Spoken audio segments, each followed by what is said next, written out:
وہ بے گناہ نہیں تھے، وہ آتش زنی اور لڑکیوں کو آزاد کرانے کی مہم میں شریک تھے۔ صلیبی جسے گناہ اور جرم کہہ رہے تھے وہ مسلمانوں کے لیے عظیم نیکی اور جہاد تھا جو ان لڑکوں نے روح اور ایمان کی قوت سے کیا تھا۔ حشیش نے انہیں بے ہوش کر دیا تھا، ان کی عقل کو سلا دیا تھا، مگر ان کی روحیں بیدار تھیں۔ صلیبی ان کی زبان سے ہلکا سا اشارہ بھی نہ لے سکے۔ انہوں نے یہ فیصلہ کر لیا کہ یہ لڑکے بے قصور ہیں۔ یہ صلیبیوں کی مجبوری تھی۔ ان لڑکوں کی آنکھ کھلی تو باہر ویرانے میں پڑے تھے۔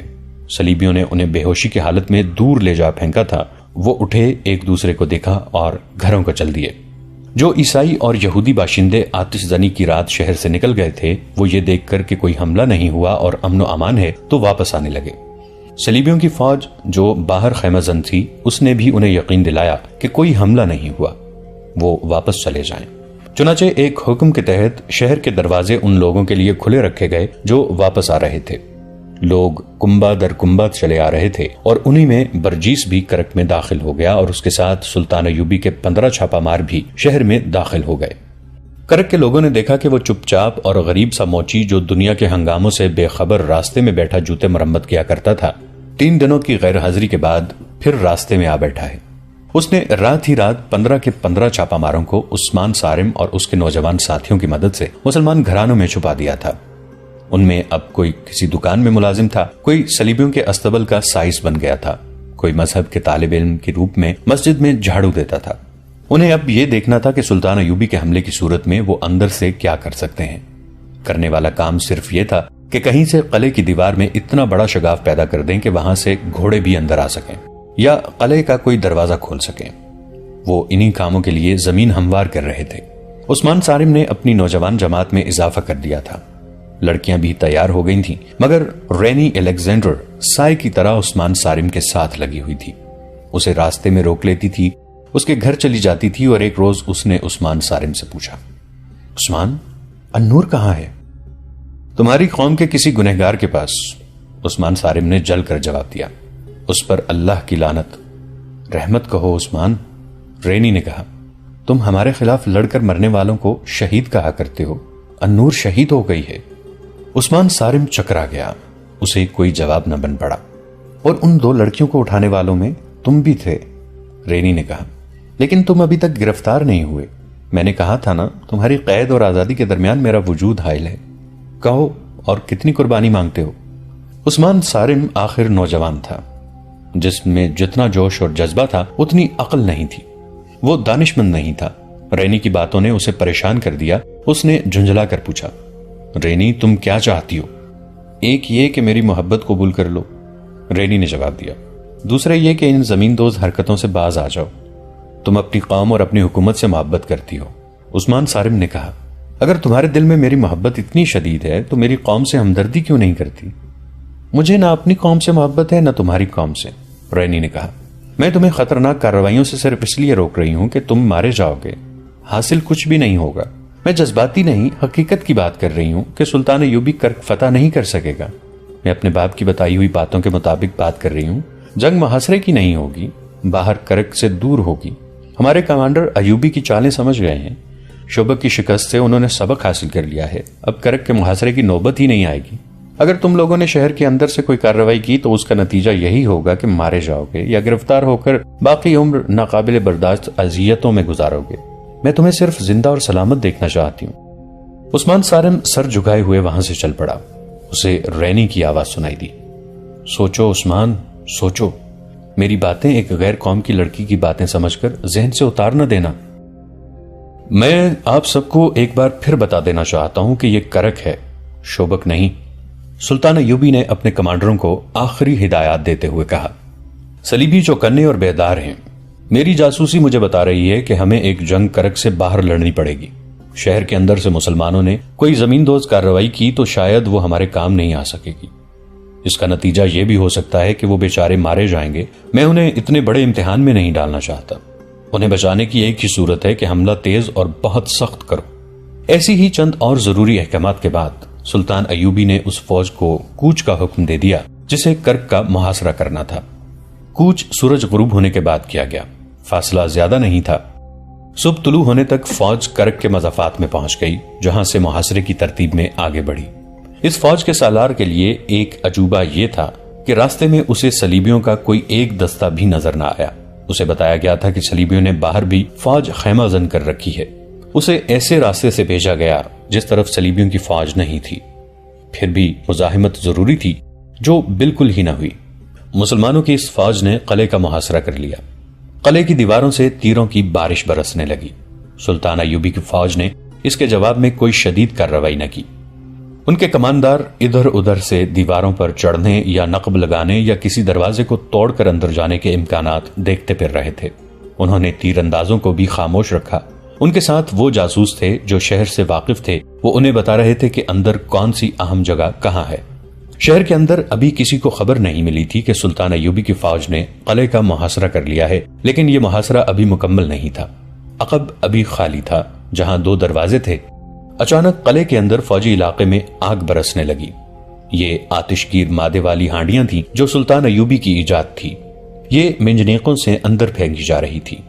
شہر کے لوگوں نے دیکھا کہ ان کی فوج قلعے کی دیوار پر چڑھ گئی اور باہر کو تیر پہ تیر چلا رہی تھی۔ شہر میں خوف و ہراس پھیل گیا۔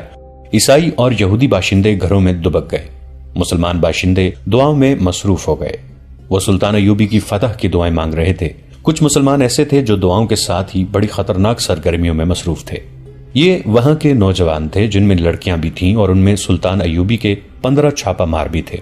شہر کی افراتفری سے فائدہ اٹھاتے ہوئے وہ کہیں اکٹھے ہو گئے اور قلعے کے باہر کے دروازے کو اندر سے کھولنے یا توڑنے کے لیے تیار ہو گئے۔ دروازہ بہت مضبوط اور موٹی لکڑی کا تھا، جس پر لوہے کی موٹی موٹی پتریاں بھی چڑھی ہوئی تھیں۔ اسے توڑنا آسان نہیں تھا۔ باہر سے مسلمان فوج نے دروازے پر منجنیقوں سے ہانڈیاں پھینکی۔ یہ دوسری قسم کی تھیں۔ یہ ٹوٹتی تھیں تو ان میں سے سیال مادہ بکھر جاتا تھا۔ اس پر فیتے والے آتشی تیر چلائے جاتے تو سیال مادے کو آگ لگ جاتی تھی۔ اس طریقے سے دروازے کو آگ لگائی گئی، لیکن لوہے نے لکڑی کو نہ جلنے دیا۔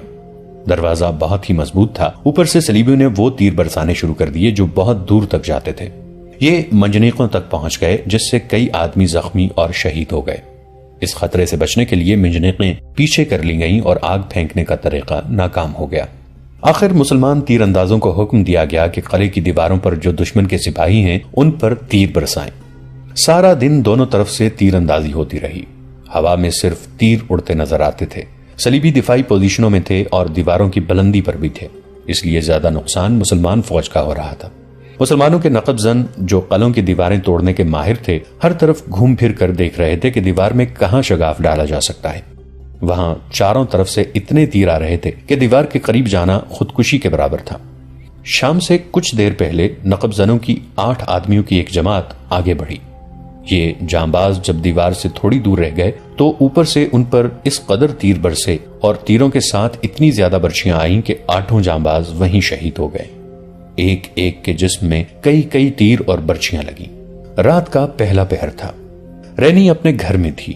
اس کا باپ تھکا ہوا آیا تھا۔ یہ کہہ کر سو گیا کہ جلدی جاگ اٹھے گا کیونکہ رات کو بھی اسے کام پر جانا ہے۔ اس نے کہا تھا کہ شہر کے مسلمانوں سے متعلق اطلاع ملی ہے کہ وہ اندر سے کوئی بڑی خطرناک کارروائی کرنے والے ہیں۔ ہمیں ہر ایک مسلمان گھرانے پر نظر رکھنی پڑے گی۔ یہ کہہ کر وہ سو گیا تھا۔ دروازے پر دستک ہوئی تو کسی ملازم کی بجائے رینی نے دروازہ کھولا۔ باہر ایک مسلمان کھڑا تھا جو بڑی اونچی حیثیت کا مالک تھا۔ صلیبیوں کی طرف سے اسے خوب انعام و اکرام ملتا تھا۔ رینی نے اسے بتایا کہ اس کا باپ سویا ہوا ہے، وہ پیغام دے دے، تھوڑی دیر بعد جاگے گا تو اسے بتا دیا جائے گا۔ مسلمان نے کہا کہ وہ خود بات کرنا چاہتا ہے، بہت اہم اور نازک بات ہے۔ آج رات مسلمانوں کے بہت سے لڑکے اور لڑکیاں اندر سے قلعے کی دیوار توڑ دیں گے۔ رینی کے پوچھنے پر اس نے مختصراً بتایا۔ اس نے کہا، میں نے ان کا ہمدرد اور ساتھی بن کر یہ راز حاصل کیا ہے۔ مجھے یہی پتا چلا ہے کہ ان میں باہر سے آئے ہوئے چھاپا مار بھی ہیں، اور نیا انکشاف یہ ہے کہ وہ غریب سا موچی جو راستے میں بیٹھا رہتا ہے وہ سلطان ایوبی کا بھیجا ہوا جاسوس ہے اور اس کا نام برجیس ہے۔ میں تمہارے والد کو یہ خبر دینا چاہتا ہوں تاکہ ان لوگوں کو پھانسنے کے لیے گھات لگائی جائے۔ رینی نے چند ایک مسلمان نوجوانوں کے نام لے کر عثمان سارم کا بھی نام لیا اور پوچھا، کیا یہ لڑکا بھی اس مہم میں شامل ہے؟ سارم کا بیٹا عثمان تو اس گروہ کا سرغنہ ہے، مسلمان مخبر نے بتایا، اور اس کا سب سے بڑا سرغنہ امام راضی ہے۔ اب تھوڑی دیر تک آ جائیں، رینی نے اسے کہا، ان کو تھوڑی دیر سو لینے دیں۔ مگر وہ جانا نہیں چاہتا تھا۔ صلیبیوں کو خوش کرنے اور ان سے انعام وصول کرنے کا اسے نہایت موزوں موقع مل گیا تھا۔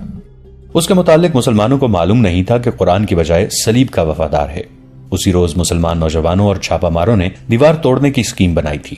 اس خفیہ اجتماع میں 3-4 بزرگ امام اور یہ مسلمان بھی تھا جس نے لڑکیوں کو اچھے مشورے دیے اور سب سے زیادہ جذبے کا اظہار کیا تھا۔ مسلمانوں کو شک تک نہ ہوا کہ وہ صلیبیوں کا پالا ہوا سانپ ہے۔ سبھی اسے شہر کا امیر اور معزز تاجر سمجھتے تھے جس کے حسن سلوک کی بدولت صلیبی بھی اس کی عزت کرتے تھے۔ وہ واپس نہیں جانا چاہتا تھا۔ رینی گہری سوچ میں کھو گئی۔ اس نے اسے اندر بٹھانے کی بجائے یہ کہا کہ وہ اسے پوری بات سنائے اور یہ بھی کہا کہ آؤ ذرا باہر ٹہل لیتے ہیں، اتنی دیر میں وہ جاگ جائیں گے۔ وہ تو صلیبیوں کا غلام تھا، اتنے بڑے افسر کی بیٹی کے ساتھ خیرامہ خیرامہ چل پڑا۔ چلتے چلتے وہ کنویں تک پہنچ گئے۔ یہ کنواں شہریوں کے لیے کھودا گیا تھا، بہت ہی دور سے پانی نکلا تھا۔ رینی کنویں کے منہ پر رک گئی۔ مسلمان مخبر اسے باتیں سنا رہا تھا، وہ بھی کنویں کے قریب کھڑا تھا۔ رینی نے اس کے سینے پر ہاتھ رکھے اور پوری طاقت سے دھکا دیا۔ مسلمان پیچھے کو گرا اور سیدھا کنویں میں گیا۔ اس کی چیخ سنائی دی جو دھڑام کی آواز میں ختم ہو گئی۔ رینی اس مسرت کے ساتھ گھر آ گئی کہ اس نے ایک ایسا راز کنویں میں ڈبو دیا ہے جو عثمان صارم کی یقینی موت کا باعث تھا۔ وہاں سے وہ دوڑتی ہوئی عثمان صارم کے گھر گئی۔ اس کی ماں کے پاس بیٹھی النور کی باتیں کرتی رہی۔ اس نے عثمان کے متعلق پوچھا تو اس کی ماں نے بتایا کہ وہ شام کے بعد ہی گھر سے نکل گیا تھا۔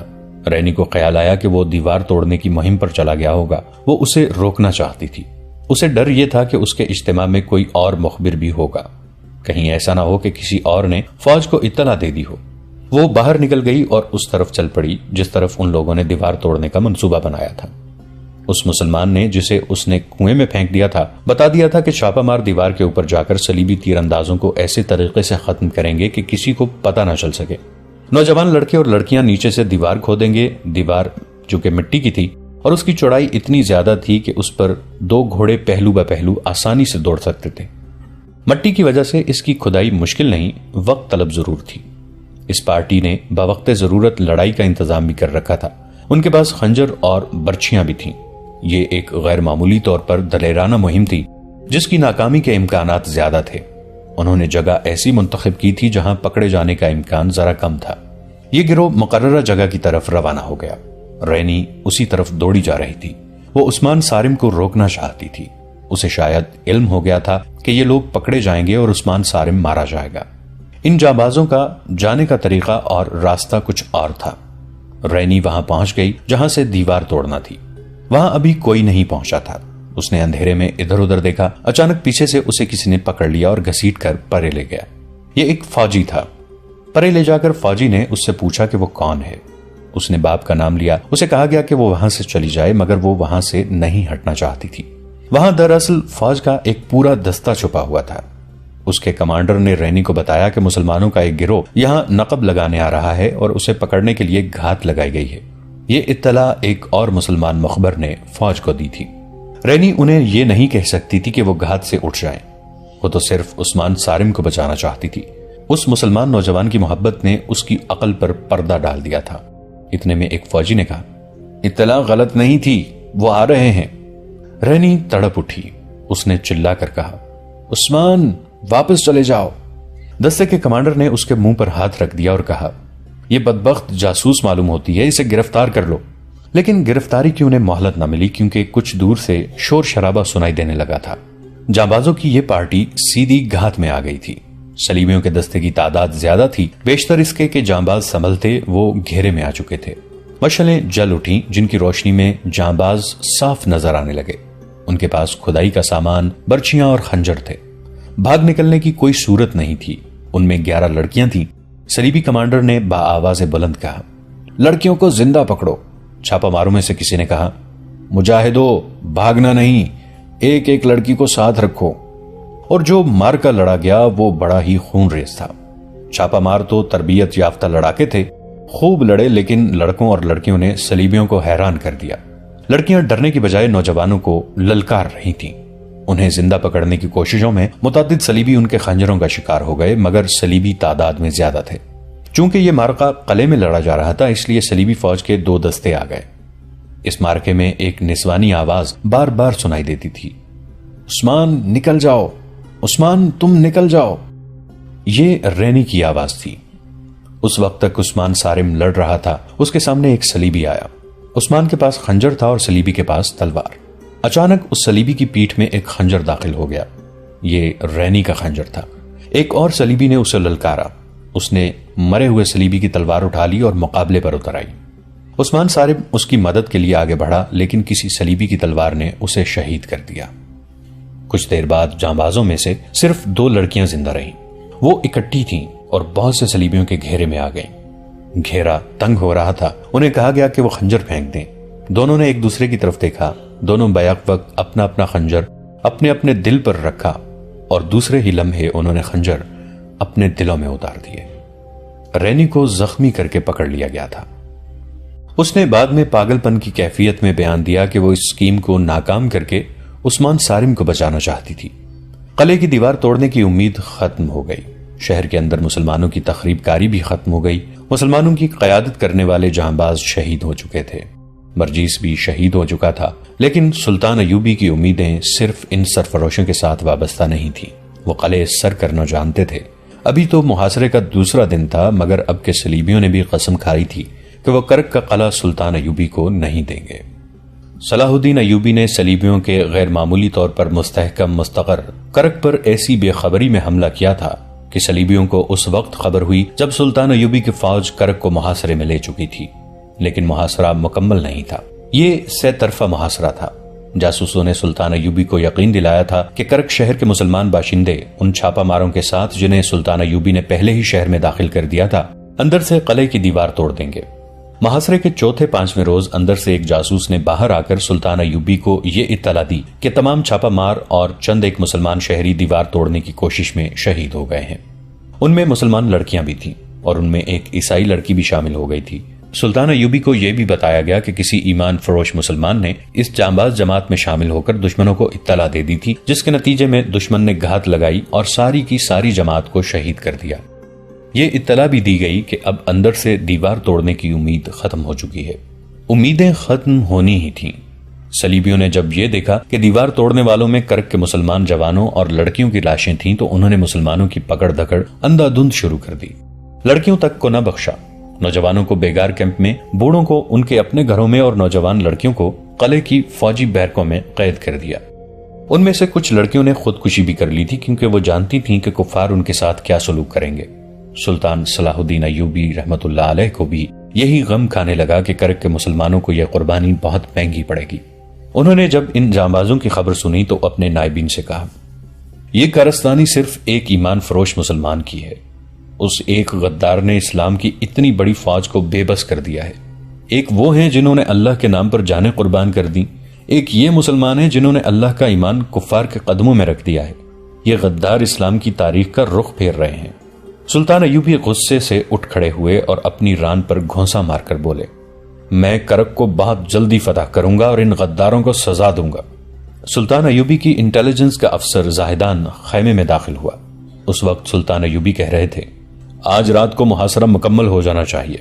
میں آپ کو ابھی بتاتا ہوں کہ کون سے دستے کرک کے پیچھے بھیجے جائیں گے۔ مداخلت کی معافی چاہتا ہوں امیر مصر، زاہدان نے کہا، اب شاید آپ محاصرہ نہیں کر سکیں گے، ہم نے کچھ وقت ضائع کر دیا ہے، کیا تم کوئی نئی خبر لائے ہو؟ سلطان صلاح الدین ایوبی نے اس سے پوچھا، آپ نے جس کامیابی سے دشمن کو بے خبری میں آن لیا تھا اس سے آپ پورا فائدہ نہیں اٹھا سکے۔ زاہدان نے جواب دیا، وہ ایسے بے دھڑک انداز سے بول رہا تھا جیسے اپنے سے چھوٹے عہدے کے آدمی کو ہدایات دے رہا ہو۔ سلطان ایوبی نے اپنے تمام سینئر اور جونیئر کمانڈروں اور تمام شعبوں کے سربراہوں سے کہہ رکھا تھا کہ وہ اسے بادشاہ سمجھ کر فرشی سلام نہ کیا کریں، مشورے دلیری اور خود اعتمادی سے دیں اور نکتہ چینی کھل کر کیا کریں۔ زاہدان انہی ہدایات پر عمل کر رہا تھا۔ اس کے علاوہ وہ انٹیلیجنس کا سربراہ تھا۔ اس کی حیثیت ایسی آنکھ کی سی تھی جو اندھیروں میں بھی دیکھ لیتی تھی، اور وہ ایسا کان تھا جو اپنے جاسوسوں کے ذریعے سینکڑوں میل دور دشمن کی سرگرمیاں بھی سن لیا کرتا تھا۔ سلطان ایوبی کو اس کی اہمیت کا احساس تھا۔ وہ جانتے تھے کہ کامیاب جاسوسی کے بغیر جنگ نہیں جیتی جا سکتی، خصوصاً اس صورتحال میں جہاں صلیبیوں نے سلطنت اسلامیہ میں جاسوسوں اور تخریب کا جال بچھا رکھا تھا۔ سلطان ایوبی کو نہایت اعلیٰ اور غیر معمولی طور پر ذہین اور تجربہ کار جاسوسوں کی ضرورت تھی۔ اس میدان میں وہ پوری طرح کامیاب تھے۔ ان کی انٹیلیجنس کے 3 افسر، علی بن سفیان اور اس کے 2 نائبین یعنی حسن بن عبداللہ اور زاہدان، جانباز قسم کے سراغ رساں اور جاسوس تھے۔ انہوں نے اس محاذ پر صلیبیوں کے کئی وار بیکار کیے تھے۔ دوستو آج کے لیے اتنا ہی. اسی کہانی کی اگلی قسط کے ساتھ بہت جلد حاضر ہوں گے. نیچے کامنٹ سیکشن میں اپنی رائے کا اظہار ضرور کیجیے گا. ہمارے اس چینل کو سبسکرائب کر کے نیچے موجود بیل آئیکن کو بھی ضرور کلک کیجیے گا. اگلی ملاقات تک کے لیے ہمارا اور آپ کا اللہ نگہبان.